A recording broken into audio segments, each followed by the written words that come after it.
आखिर कितनी तेजी से पहुंचने वाला था रूस का लूना 25 चांद पर, लेकिन फिर कैसे हुआ फेल रूस का लूना 25? रूस ने आखिर क्यों लूना 25 लॉन्च किया था? अब चंद्रयान 3 को लेकर नए अपडेट्स क्या हैं, जानेंगे दोस्तों आज के इस वीडियो में। ऐसे ही सवालों के जवाब तो बने रहिए हमारे साथ वीडियो के लास्ट तक।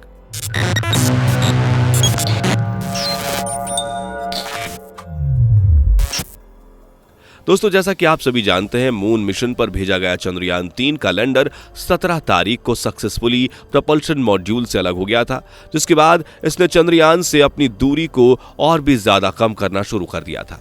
और अब सिर्फ 2 ही दिन रह गए हैं जब चंद्रयान 3 चांद पर लैंड कर जाएगा। लेकिन दोस्तों मून मिशन पर भेजे गए भारत के चंद्रयान 3 के साथ साथ कुछ ही दिन आपने रूस के मून मिशन के बारे में भी सुना होगा, क्योंकि रूस ने भी स्पेस की इस दौड़ में भारत के चंद्रयान 3 मिशन को देखते हुए अपना एक मिशन लूना 25 चांद के लिए भेजा था। और जैसा कि आप जानते हैं, रूस और अमेरिका के पास इतने पावरफुल रॉकेट मौजूद हैं जिनके जरिए वो सीधे किसी मिशन को चांद पर भेज सकते हैं। तो रूस ने भी कुछ ऐसा ही किया था। रूस का इरादा था कि वो भारत के चंद्रयान 3 के चांद पर पहुंचने से पहले ही अपने मून मिशन लूना 25 को चांद पर लैंड कर दे। और रूस के लूना 25 की लॉन्चिंग के बाद कयास भी लगाए जा रहे थे कि लूना 25 भारत के चंद्रयान 3 से पहले चांद पर पहुंच जाएगा, जिसके बाद रूस का लूना 25 चांद पर पहुंच भी गया था। लेकिन दोस्तों नया अपडेट कुछ ऐसा है कि रूस अब पूरी तरह से निराश हो चुका है और दुनिया भर की जो निगाहें भारत के साथ साथ रूस पर टिकी थी, अब वह सिर्फ भारत के मिशन चंद्रयान 3 पर टिकी हुई हैं। अब सिर्फ भारत को ही नहीं बल्कि दुनिया भर के देशों को भी 23 तारीख का इंतजार है। और ऐसा लग रहा है कि 23 तारीख को लेकर पूरी दुनिया इंतजार कर रही है जब चंद्रयान 3 का लैंडर चांद के सरफेस पर लैंड करेगा। लेकिन आखिर रूस के लूना 25 का मामला क्या है, चलिए ये पहले जान लेते हैं। दोस्तों जैसा कि हम सभी जानते हैं, 14 जुलाई को भारत ने मून मिशन के तहत चंद्रयान 3 को लॉन्च किया था, जिसके बाद बहुत सी मुश्किलों को पार करते हुए चंद्रयान 3 के सफर पर ये निकल गया था। इसके बाद भारत के मिशन को देखते हुए ही रूस ने भी एक मून मिशन चांद के लिए रवाना किया था।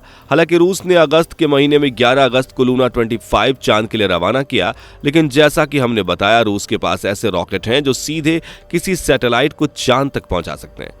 तो जाहिर था कि रूस भारत के चंद्रयान 3 से पहले ही लूना 25 को चांद पर पहुंचा सकता था।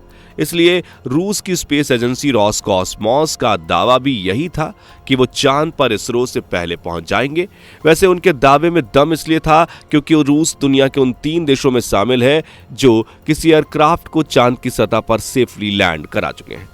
बता दें, रूस के लूना 25 के चांद पर 21 तारीख को लैंड करने की संभावना थी, यानी रूस सिर्फ 10 दिन के अंदर चांद पर उतर सकता था और यह उतरना चाहता भी था। यही नहीं, रूस ने जब इस मिशन के बारे में अनाउंस किया तब सभी लोगों को काफी हैरानी हुई थी। आखिर रूस अचानक मून मिशन फिर से लॉन्च क्यों कर रहा था?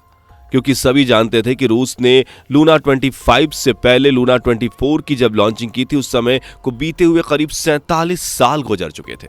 आपको बता दें, साल 1976 में रूस ने आखिरी बार किसी स्पेसक्राफ्ट को चांद पर भेजा था। उसके बाद रूस ने इस तरह का कोई मिशन कभी भी ट्राई नहीं किया। यही नहीं, अनाउंसमेंट के साथ साथ रूस की स्पेस एजेंसी की तरफ से यह भी बताया गया कि रूस का लूना 25 चांद के दक्षिणी ध्रुव पर लैंड करेगा। रूसी एजेंसी के इस दावे से जाहिर था कि रूस भारत के साथ साथ स्पेस रेस लगाना चाहता था। यही वजह थी कि उसकी प्लानिंग भी भारत के मून मिशन से काफी तेज थी। क्योंकि भारत के मून मिशन की बात करें तो 14 जुलाई को लॉन्चिंग से लेकर 23 जुलाई तक चांद की सतह पर लैंडिंग करने तक इसे करीब 40 से 42 दिन का वक्त लगना था।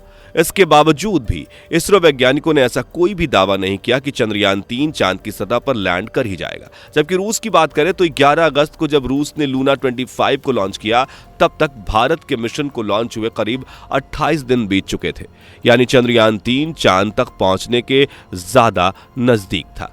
ऐसे में अगर भारत स्पेस दौड़ में शामिल होना चाहता तो भारत चंद्रयान 3 के शेड्यूल को चेंज भी कर सकता था और लैंडिंग के लिए डेट कुछ पहले ही अनाउंस कर सकता था। लेकिन भारत ने कुछ ऐसा नहीं किया, बल्कि उसने अपने मिशन को तय शेड्यूल के मुताबिक ही रखा। जबकि रूस के मिशन की शेड्यूलिंग की बात करें तो रूसी स्पेस एजेंसी का दावा था कि लॉन्चिंग के 5 दिन के अंदर यानी 16 अगस्त को लूना 25 चांद की ऑर्बिट में पहुंच जाएगा और फिर अगले 5 से 6 दिन में चांद की सतह पर लैंड कर जाएगा। वैसे रूस की इस जल्दबाजी की वजह के बारे में एक्सपर्ट्स मानते हैं कि रूस ने ऐसा इसलिए किया ताकि भारत का चंद्रयान-3 चांद पर किसी दूसरी जगह लैंड करने की जगह चांद के साउथ पोल पर उतरने वाला था। बल्कि साउथ पोल के बारे में बता दें कि आज तक किसी भी देश के किसी भी स्पेसक्राफ्ट ने चांद के साउथ पोल पर लैंडिंग नहीं की है। और इसकी वजह क्या है, यह हम वीडियो में आगे जानेंगे। यही वजह है कि रूस चांद के साउथ पोल पर लैंडिंग के जरिए चांद के साउथ पोल पर उतरने वाला पहला देश बनना चाहता था। यही वजह थी कि रूस ने काफी जल्दबाजी की। हालांकि ये भी दावा किया जा रहा था कि रूस लूना 25 टेक्नोलॉजी के मामले में काफी हाईटेक और एडवांस था। लेकिन दोस्तों, किसी भी दूसरे ग्रह या उपग्रह के बारे में भी अभी तक हमारे पास इतनी जानकारी उपलब्ध नहीं है कि हम वहां के एटमॉस्फेयर, ग्रेविटी और दूसरी किसी तरह की चीजों के बारे में सही कैलकुलेशन कर सकें और किसी स्पेसक्राफ्ट को सेफली लैंड करा सकें। इसलिए वहां पर भेजे जाने वाले मिशंस के दौरान सभी कुछ पहले से मौजूद लिमिटेड डेटा पर की गई कैलकुलेशंस पर और अंदाजे पर ही डिपेंड करता है कि किसी स्पेसक्राफ्ट को कैसे लैंड कराया जा सकता है और किसी तरह की प्रॉब्लम वहां आ सकती है। लूना 25 के मामले में भी दोस्तों ऐसा ही हुआ।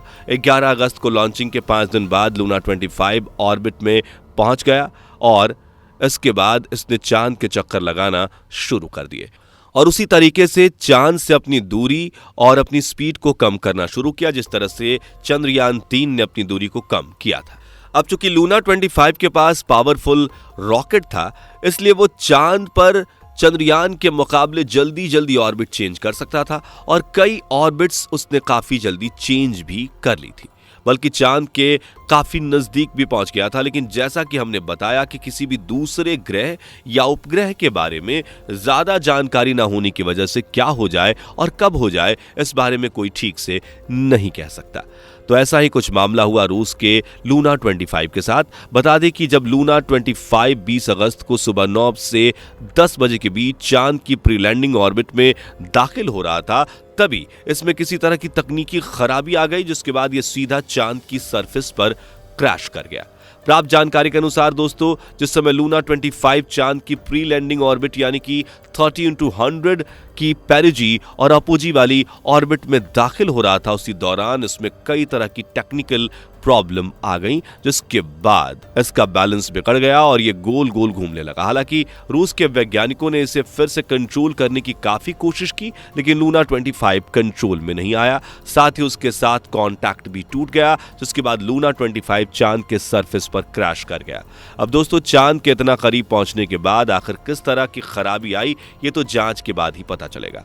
बात करें भारत के मिशन की, तो अब तक प्रपल्शन मॉड्यूल से अलग होने के बाद चंद्रयान-3 का लैंडर डीबूस्टिंग के दौरान फेज को पूरे कर रहा है और अब लैंडिंग साइट की तरफ बढ़ रहा है और अब 23 अगस्त को शाम 6:04 पर चांद की सतह पर लैंडिंग इसकी होने वाली है। तो दोस्तों, ये थी रूस के लूना 25 और चंद्रयान-3 से जुड़ी जानकारी और नए अपडेट्स। आपको ये जानकारी कैसी लगी, हमें कमेंट करके जरूर बताएं और वीडियो अच्छी लगी हो तो इस वीडियो को लाइक जरूर कर दें और अगर आप हमारे चैनल पर नए हैं तो अभी तक हमारे चैनल को सब्सक्राइब भी नहीं किया है तो सब्सक्राइब जरूर कर लें। साथ ही बेल आइकन भी प्रेस कर दें ताकि जब भी हमारी ऐसी वीडियो अपलोड हो तो आपको नोटिफिकेशन सबसे पहले मिले। तो इस वीडियो को यहीं पे एंड करते हैं, फिर आपसे मिलते हैं अगली वीडियो में। तब तक के लिए tata, bye bye and take care. दोस्तों, आपको स्क्रीन पर 2 और वीडियोस दिखाई दे रही हैं, जिसे देखने के लिए स्क्रीन पर क्लिक करें।